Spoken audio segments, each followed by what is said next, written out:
This is kind of part two. I showed in another video installing the abutment seal inside the gun. Well, this one is going to be in the spring and plunger, and this is the one that I've already reworked. It's ready to go. It's got a 1938B spring. It's got a new seal cup there from and a new foam washer, and that's for model 25 works in these guns in wide body, these old ones.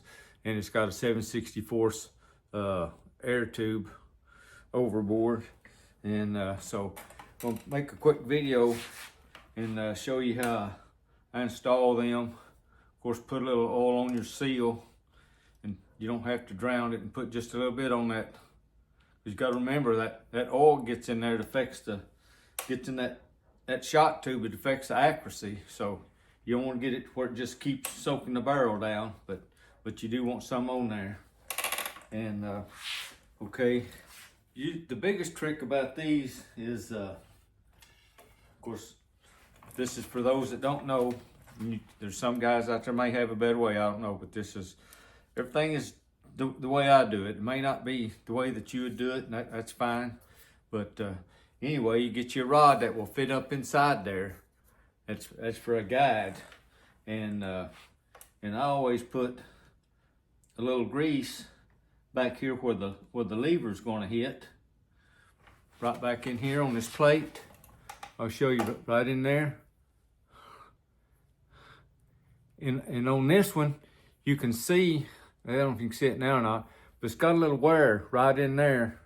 Let me get over where you can see it. Got a little wear right in there where it's been catching on the sear. It's been cocked. And so what I'm gonna do when I put this back in there, I'm gonna turn the other side down where it's a nice and smooth and clean, and makes for a little better trigger and puts that wear up out of the way. But then just take your assembly, just hold your gun up, and you can see through the abutment washer in there, and just guide it down through there. And sometimes this is a little tricky, but you can do it. It just takes a little time. There we go. Okay. And I just turn her upside down. Look at this and see which side I want down toward the trigger. And that looks like it right there. Now these wide bodies, they're a little harder to get started than like the 1938Bs, but it's not tough. It just takes a little bit. And then just take and just shove on up in there, and then the rod should be coming out. See the rod still? So we're going up through there, okay? Just pull your rod out, and take a screwdriver. Well, it turned kind of sideways on me, so I'll show you what I do. I've got this big wide blade screwdriver I had from when I worked at Caterpillar many years ago. Matter of fact, this gun belonged to the guy that I worked with the most when I worked for Cat back in the mid to late 70s and early 80s. And anyway, if that screwdriver fits just right, and then square that rod up in there, the plunger assembly, and get that straight.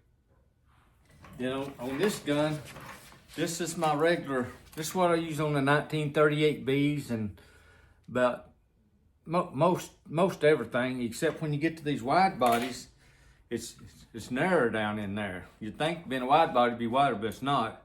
So I removed these right here. I think those are 1/8 inch. I'm not sure what these are exactly, but these are smaller. Let me get a mic while I'm doing this that somebody may need to know. These rods that I use on the wide bodies, you notice they're a little longer too, and these are 1/8 inch right here. These are 1/8 inch, and these others, I guess, the ones for the others is 160 thousandths, so they're a little bit bigger. I don't know what that breaks down to in 30 seconds or whatever, but the small ones are 1/8 inch. and they work pretty good. And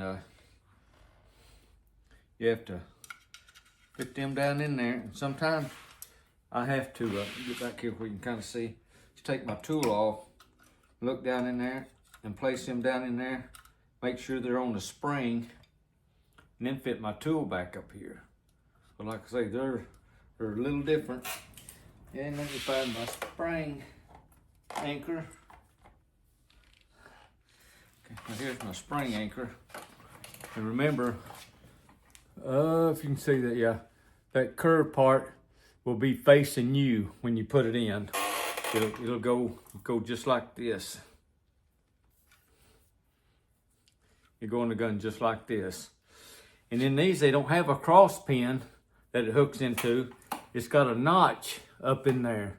At the end of that will go through. It's got a notch. It's different than the Red Riders and some of the others. But you see how tall that is. But okay, we're going to slide it on down in there. Okay, she hit bottom. Okay, I feel the spring tension.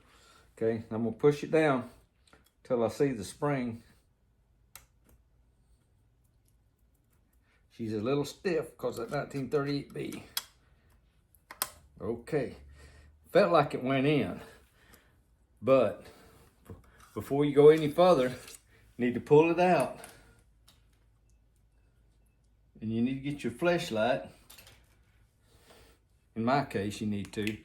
You need to look in there and see if it went, and it did. It went. I don't know if you can see down in there or not. I don't know if you can see, but anyway, it's hooked in there. And you want to make sure that's hooked, whether it's on this, a 1938B, or what. Because if it's not hooked behind there and you cock and fire it, you got a problem.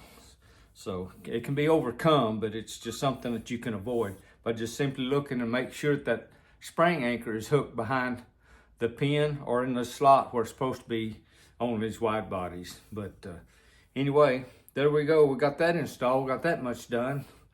The old Model 96 is looking pretty good. We're progressing right along. All right, thank you. Hope that helps.